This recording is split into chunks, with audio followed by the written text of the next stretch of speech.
عمرك قبل كده حاولت تنام لكن عقلك قرر يبدأ كلام يفكرك كده بموقف قديم ويخوفك من حاجة لسه ما حصلتش ويعيد نفس الفكرة مرة واتنين وعشرة؟ عمرك كنت قاعد وسط الناس لكن جواك دوشة محدش سمعها؟ ليه ساعات العقل ما بيسكتش؟ ليه بيفضل يجري بين الماضي والمستقبل ويسيبنا مرهقين في الحاضر؟ طب لو عقلي مش ساكت، هل ده معناه ان فيا حاجة غلط؟ النهاردة هنتكلم عن التفكير الزايد والقلق، وعن العقل اللي محتاج راحة مش حرب. ليه العقل ما بيسكتش؟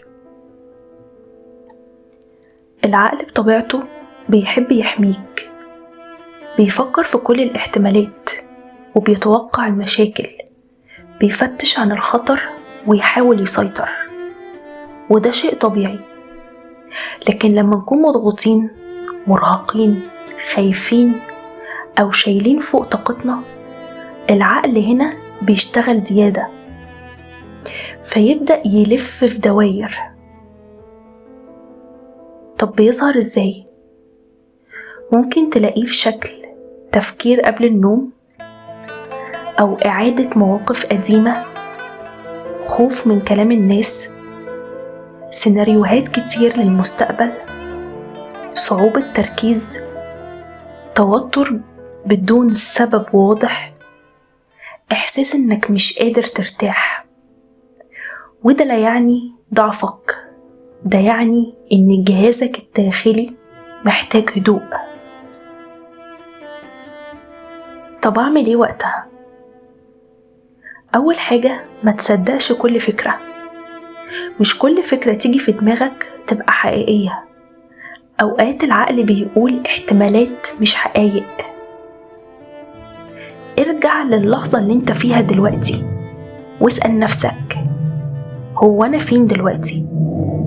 شايف ايه حواليا؟ سامع ايه؟ في خطر حقيقي دلوقتي؟ كل ده بيرجعك للحظة اللي انت فيها في الحاضر.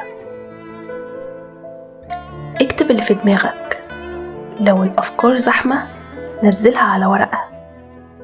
العقل بيبقى هادي لما يطلع كل اللي فيه. خفف المنبهات. لو تعبان من التفكير، قلل شوية السهر والكافيين الزيادة والسوشيال ميديا قبل النوم.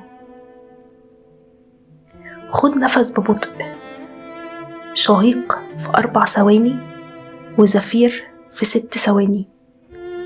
كررها كذا مرة، وانت بتعمل كده ركز مع صوت نفسك مش مع أي دوشة تانية. حاجة كمان مهمة، مش لازم كل حاجة تتحل النهاردة. العقل أوقات بيطلب إجابات فورية لكل حاجة، لكن الحياة مش كده. في حاجات بتتحل مع الوقت، وفي حاجات بتوضح لما نهدى. لو عقلك اليومين دول صوته عالي، ده لا يعني إنك ضعيف. ولو تعبت من التفكير، ده لا يعني إنك فاشل. يمكن انت بس حملت على نفسك كتير وسكت كتير واحتجت راحة ومعرفتش توفرها لنفسك.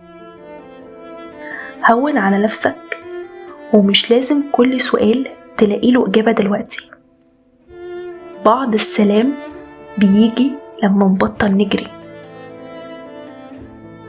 أشوفكم في الحلقة الجاية، وسيب لعقلك فرصة يسكت شوية.